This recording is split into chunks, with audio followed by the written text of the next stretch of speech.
I'm Andrew Bolton, curator in the Costume Institute, and also the curator of the exhibition China Through the Looking Glass, a collaboration between the Costume Institute and the Asian Art Department as a celebration for their centennial.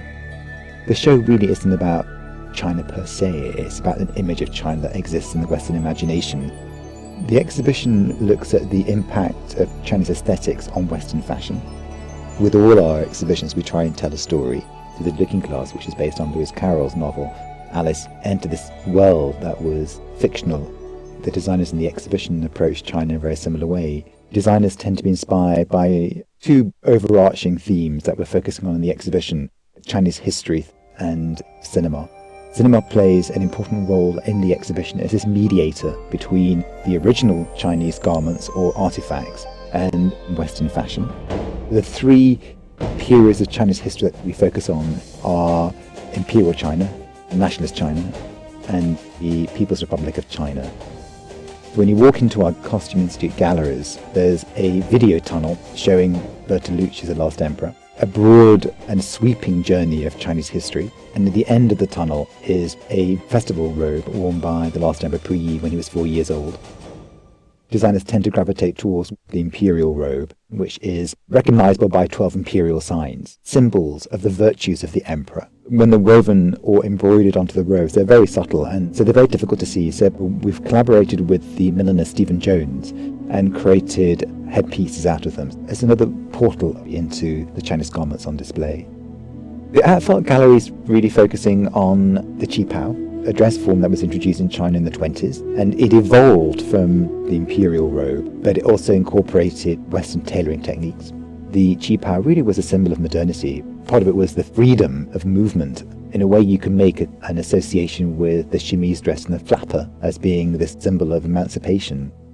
As you leave the Costume Institute galleries, there is a small gallery that focuses on the Mao suit. And I think Western designers gravitate towards the Mao suit because it conveys a sort of utopianism. It's less interesting from a point of view of aesthetics, but very interesting from a point of view of its political underpinnings. It really was the last garment that said China. Upstairs is presented as a series of dialogues between Chinese objects and Western fashions that have been inspired by them. Part of the exhibition tries to disentangle different layers of meanings and different layers of exchanges that have always occurred between the East and the West. And every gallery you enter has its own story. Anna May Wong was a figure who acted as a bridge between the East and the West, but was neither embraced by either culture, who was fated to play one-dimensional stereotypes. A dress she wore in the film Limehouse Blues screamed Dragon Lady. It conflates the sort of sexiness of the qipao with early 20th century silhouettes. The Astor Court focuses on Chinese opera, a series of dresses that John Galliano created for Dior conflate images and ideas of the Peking opera with Japanese kabuki and also the Queen Mother of England. Two other garments by Maison Martin Margiela are recycled opera costumes from the 1930s that have been repurposed as haute couture, an extraordinarily East meets West display of technical virtuosity. The Douglas Dillon galleries are really focusing on Chinese objects that have inspired Western designers. We wanted to collaborate with the Asian Art Department. It provided a context that's often missing from the runway. When it comes to Chinese export art, it's often subsumed within the history of Western decorative arts.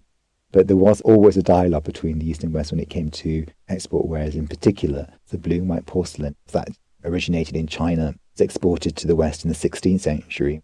The willow pattern became so successful that it was readapted by Chinese craftsmen. They re-orientalized a design already about Orientalism. This gallery looks at calligraphy.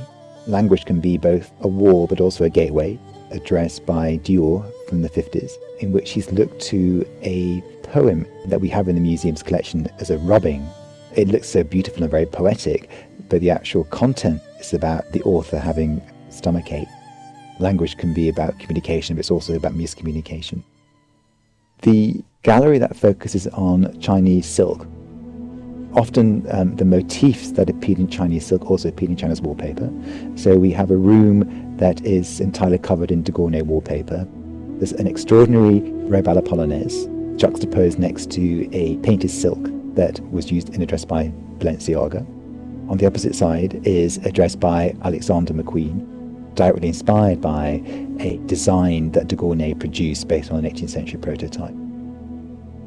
One gallery looks at the idea of perfume. Probably the most famous perfume inspired by China was Saint Laurent's opium. Opium was a highly contested scent because of the seeming trivialization of the Opium Wars. But unfortunately, the opium den is one of those sites that have become another filmic trope in a way, and is a romanticized and deeply exoticized aspect of Chinese culture.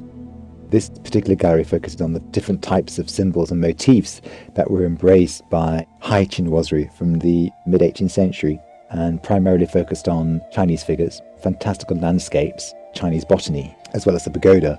This Coromandel screen from the Met's collection is juxtaposed with a series of garments by Karl Lagerfeld for Chanel, directly inspired by the Coromandel screens in Chanel's apartment.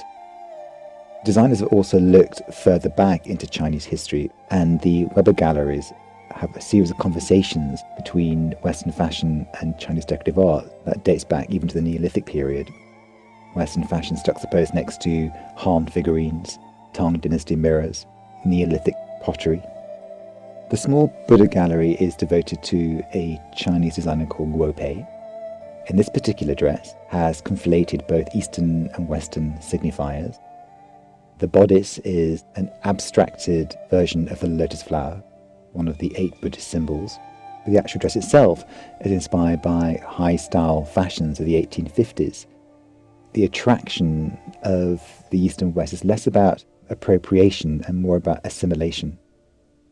The exhibition concludes with an installation of a bamboo forest, and the garments on display are inspired by wuxia, a literary genre that focuses on the martial arts hero existing in an underworld governed by rules such as honesty, a rejection of wealth and desire.